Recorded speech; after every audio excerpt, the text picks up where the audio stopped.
For more on this, Senator Tom Cotton is chairman of the Intelligence Committee. Great to have you here. A fellow senator of yours, but a Democrat, Cory Booker, thinks that this is too much. Watch.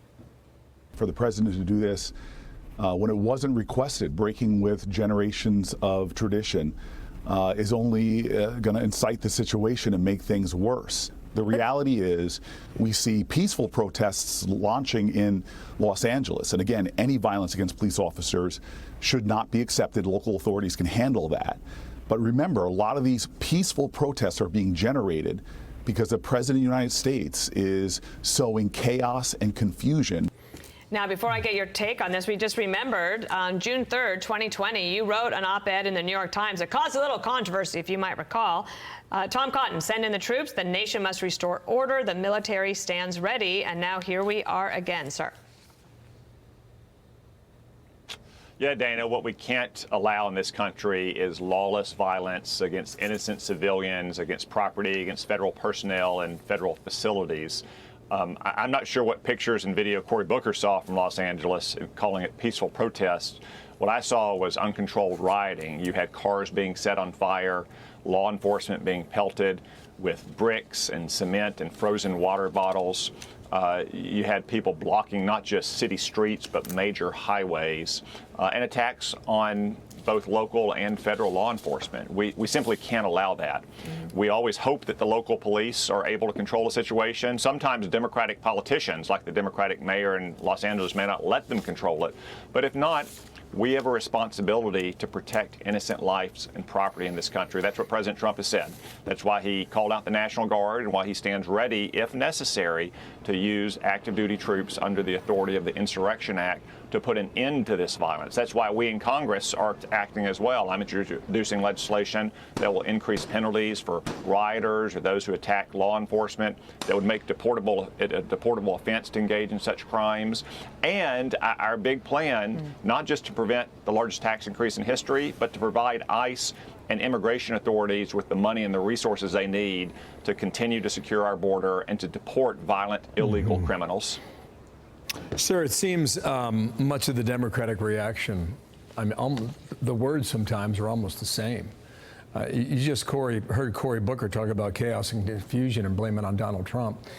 Kamala Harris made a rare public statement. She said deploying the National Guard's a dangerous escalation meant to provoke chaos. There's that word again. In addition to recent ICE raids in Southern California across the country, it's part of the Trump administration's cruel, calculated agenda to spread panic and division. There's the phrase again.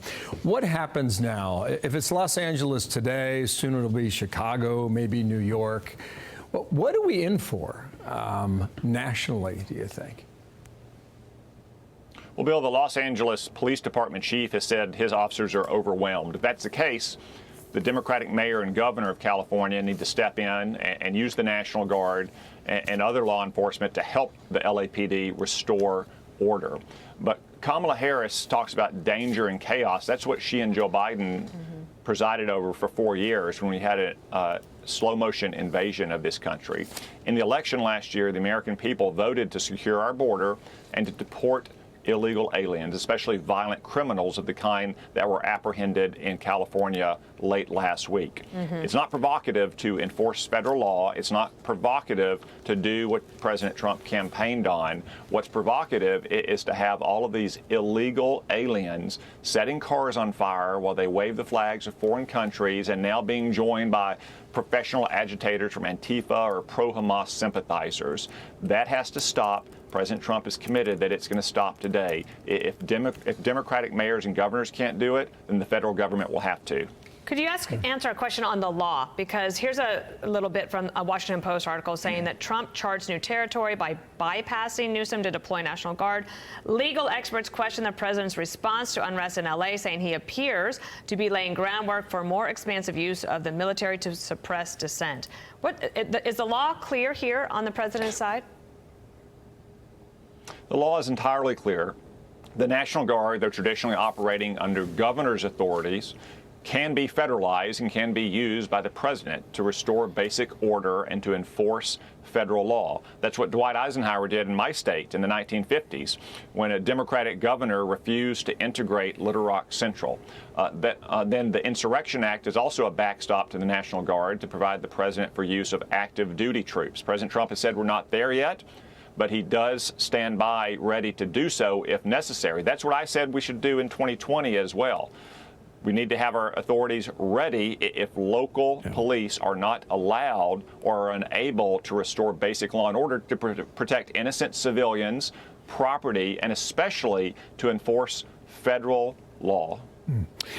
Be interesting to find out who's holding those Mexican flags. Maybe in time we will. Seems like we're in for a long, hot summer. We'll see where it goes from here. Senator, thank you for your time. Tom Cotton, out of Arkansas. Thanks. Thank you.